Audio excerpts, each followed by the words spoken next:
Assalamualaikum warahmatullahi wabarakatuh. Selamat datang di channel Kang Obik Design. Pada kesempatan kali ini kita akan berbagi inspirasi desain rumah yang lagi ngetren banget, yaitu adalah desain rumah berkonsep industrial. Konsep industrial ini bisa kita padukan dengan industrial minimalis, industrial tropical, atau industrial modern ya. Oke. Kali ini desain industrial kayak apa, seperti apa bentuk desainnya, simak baik-baik videonya dan don't skip.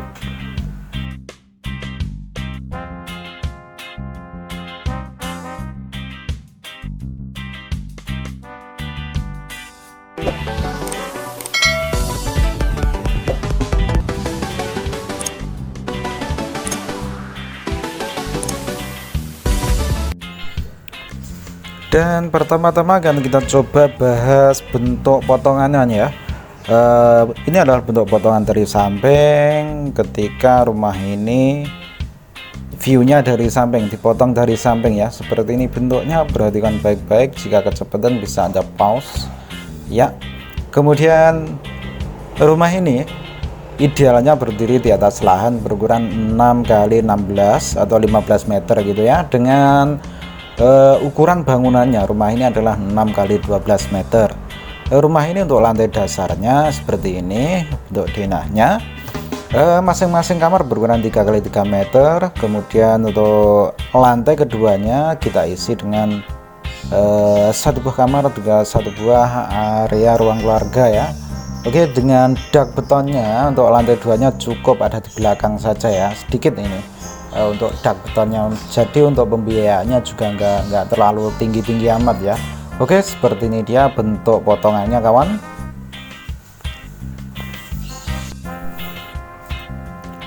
Oke, dan pertama-tama akan kita coba bahas desain eksteriornya ya. Eksterior rumah ini bertemakan industrial, dengan ciri khasnya adalah memiliki warna-warna monokrom dengan bentuk desain yang cukup simple. Tapi kali ini kita tidak bikin simple amat ya, agak sedikit rumit biar fasadnya sedikit menimbulkan kesan elegan ya. Oke, seperti ini dia bentuk fasadnya.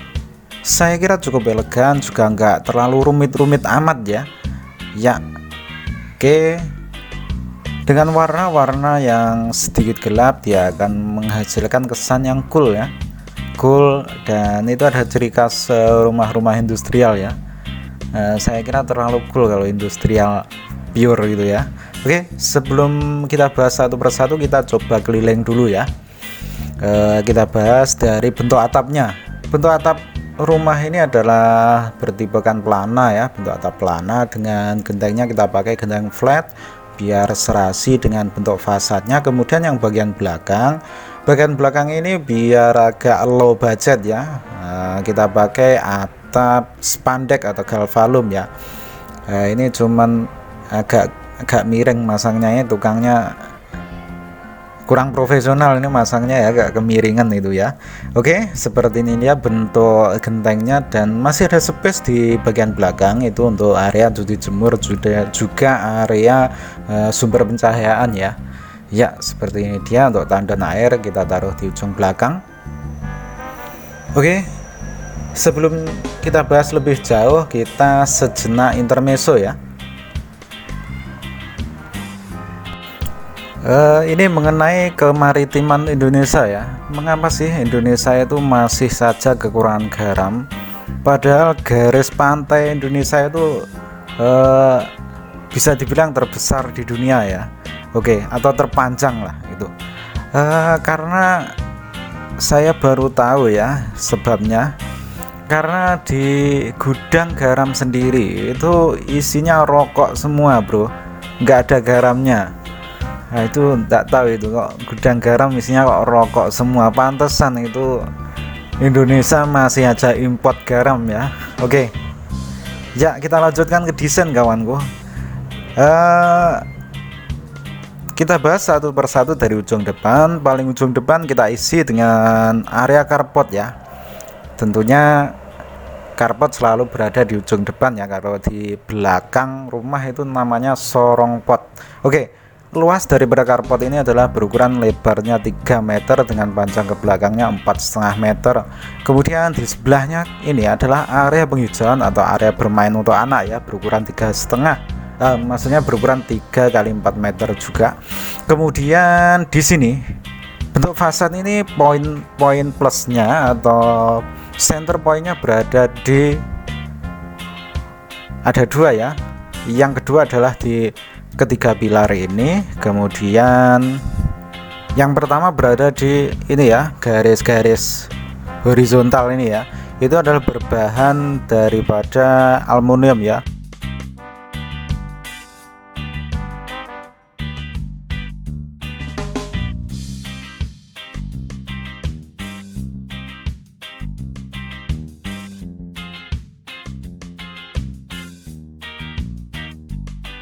Kemudian di sebelah sini kita temukan sebuah pintu ya. Kemudian di sini ada sedikit teras. Kemudian di sana ada teras kedua lagi. Di sini ada dinding. Dalam dindingnya adalah kamar mandi. Kemudian luarnya kita bungkus dengan keramik ya, ini keramik bermotifkan batu alam pahat. Anda juga bisa menggunakan batu alam pure asli ya, nggak pakai keramik. Kemudian untuk terasnya kita pakai dak beton. Dak beton ini memiliki ketebalan 10 cm ya. Kemudian ini adalah angin-angin, itu angin-angin untuk hawa daripada kamar mandi. Kemudian bentuk atapnya kita pakai bentuk atap lana kawanku, dengan kemiringan atau sudutnya kita pakai 40 derajat ya, mengingat ini adalah desain industrial dengan konsep yang cool ya. Ya, ini dia. Di sini kita kasih aksesoris berupa garis-garis. Kemudian gentengnya kita pakai genteng flat. Kemudian di ujung depan genteng ini kita tutup dengan lesplang ya. Di sini ada aksesoris bufferless atau angin-angin lagi ya. Kemudian ya, kita menuju ke samping. Ya, ini yang sebelah tepi genteng ini adalah genteng dengan cara pemasangannya di bor ya, dibor satu persatu kemudian ditempelin. Kalau cuman genteng ditempelin aja itu jatuh itu ya. Kemudian kita naik ke atas. Di sini kita temukan sebuah penutup atap berupa spandek ya. Ya, ini dalam rangka menghemat pembiayaan ya. Jika Anda kira spandek juga kurang nyaman atau masih ada pendanaan yang cukup untuk membangun sebuah atap genteng ya, oke, lebih bagus kalau pakai atap genteng ya. Di paling ujung belakang, ujung spandek ini kita pakai talang beton ya, itu talang beton. Kemudian di sini ada jendela kamar, kemudian di sana adalah jendela daripada ruang keluarga. Di sini ada area terbuka hijau kawan. Area terbuka hijau ini bisa difungsikan sebagai area cuci jemur juga ya. Juga fungsi utamanya juga sebagai sumber sirkulasi udara, juga pencahayaan. Oke, kemudian kita menuju ke depan lagi kawanku. Ya, seperti itu dia bentuk desain fasadnya. Oke, seperti ini dia. Kemudian ini ujung genteng yang saya bicarakan tadi ya. Ini ujung gentengnya adalah genteng vertikal ya, itu biar nggak jatuh di bor satu persatu ya. Seperti ini dia bentuk desain fasadnya, cukup elegan, cukup modern dan sangat-sangat dinamis ya. Bentuk-bentuk yang nggak ketinggalan zaman dalam waktu 5 atau 10 tahun ke depan ya. Itu mungkin ya, kita nggak tahu apa yang terjadi dengan desain-desain di Indonesia ini ya, karena perkembangan desain itu juga sangat pesat ya. Oke, sekarang waktunya kita bahas interiornya ya. Kita masuk ke dalam. Ruangan pertama yang kita temukan adalah ruang tamu ya. Ruang tamu ini berukuran 4 kali 3 meter ya, ukuran yang cukup ideal untuk difungsikan sebagai ruang tamu, dan pencahayaannya sangat baik kawan tentunya. Kemudian di sini kita temukan sebuah aksesoris dinding itu berbahan multiplek kawan, berbahan multiplek. Kemudian di natnya itu kita pakai adalah stainless ya. Oke, untuk pintunya kita pakai pintu kaca ya, maksudnya pintu kombinasi. Anda bisa pakai kayu juga bisa, pakai aluminium juga oke aja. Kemudian di sebelah sini ini ada sebuah poin ya, sebuah poin daripada area ruang tamu. Kemudian kita masuk ke area berikutnya ya. Pada area ini kita temukan adalah sebuah area ruang makan dan dapur ya. Area ini berukuran 3 kali 5 meter. Ya, di sampingnya kita temukan sebuah tangga. Kemudian di sini kita temukan sebuah kamar mandi ya. Kamar mandi ini berukuran 1 kali 2 meter ya. Coba kita masuk ke dalam. Ya, seperti ini dia penataannya kamar mandi dengan ukuran 1 kali 2 meter. Cukup untuk naruh satu shower, juga satu buah kloset. Dengan dindingnya kita pakai dinding keramik bermotifkan batu alam. Ya, di sana ada sebuah angin-angin, jadi Anda tidak perlu pakai es house lagi. Kemudian kita coba keluar kawanku. Ya, oke. Ya, kamera, ayo kita ke ruangan berikutnya. Oke kawan, kemudian kita menuju ke ujung belakang dulu ya. Di sini kita temukan sebuah area ruang makan ya. Oke, seperti ini dia bentuknya. Kemudian ini adalah aksesoris dinding, juga difungsikan sebagai rak juga. Kemudian di sana juga ada aksesoris lagi. Untuk motif dindingnya kita pakai wallpaper saja ya, yang kayak ini biar nggak terlalu makan biaya besar. Oke, seperti ini dia. Kemudian kita coba melangkah lagi ya. Di sini ada sebuah kamar ya. Ini di bawah bordes. Usahakan bordes itu berada di atas pintu ya. Oke, ini masih ada space. Ya, kamar ini adalah kamar utama ya. Kamar utama ini berukuran 3 kali 3 meter, cukup untuk satu bed, juga satu buah almari yang gede ya. Kemudian sekalian untuk meja rias juga, dengan warna-warna yang agak-agak kegelapan ya, biar menimbulkan kesan yang hangat dan tenang. Kemudian kita untuk sirkulasi udara dan pencahayaan sangat baik karena dia langsung berhubungan dengan outdoor ya. Oke, kita coba keluar lagi kawan. Ya, Anda harus hati-hati ketika menata bordes kayak gini ya. Bordes harus selalu diusahakan di atas pintu ya.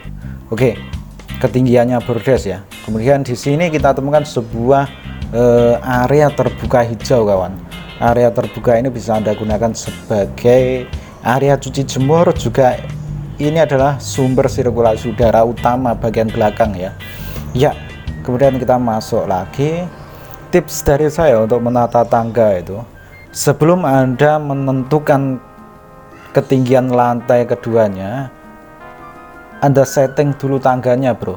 Setting dulu tangganya. Jika tangga sudah enak, bordesnya sudah aman dari kepala, baru setting lantai keduanya. Itu nanti anak tangga Anda nggak akan mati langkah ya.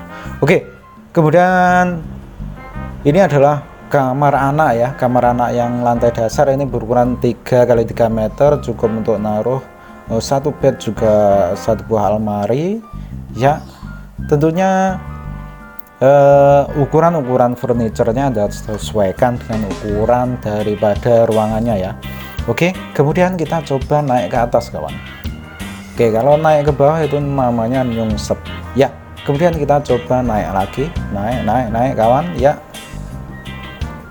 Oke, untuk railing tangganya kita pakai ini, Anda bisa pakai aluminium, Anda bisa pakai kayu, tergantung budget aja ya.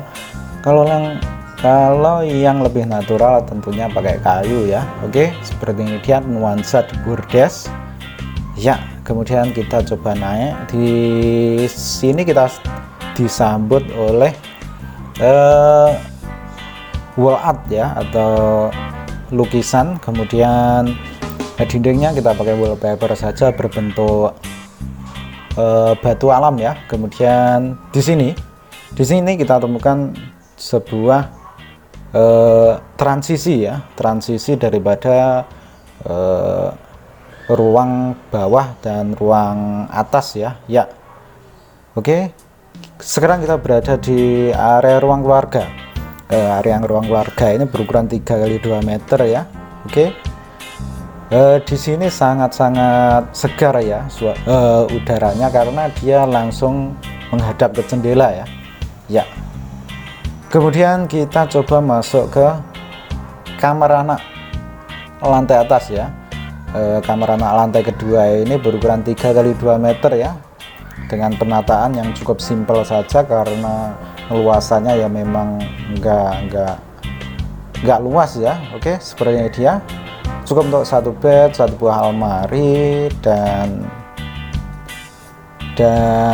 hiasan dinding berupa wallpaper lagi. Oke, saya kira cukup untuk pembahasan desainnya. Untuk perkiraan kasarnya, rumah berukuran 6 kali 12 dengan desain kayak gini menghabiskan dana kisaran 250 sampai 400 jutaan ya. Itu jika menggunakan spesifikasi bahan yang standar. Jika di luar standar ya beda lagi ya. Oke. Dan demikianlah inspirasi rumah bagi kawan-kawan yang kemarin request 612. Dan bagi kawan-kawan yang pengen request, silahkan tulis di kolom komentar. Dan bagi kawan-kawan yang belum memiliki rumah, semoga disegerakan ya, karena nanti pasti ada timingnya ya, timing dimana kita itu dapat rezeki dan bisa bangun rumah. Kita tinggal kusnudon aja dan berusaha keras, tetap semangat, berdoa, dan jangan lupa bahagia. Sekian, semoga bermanfaat. Wassalamualaikum warahmatullahi wabarakatuh.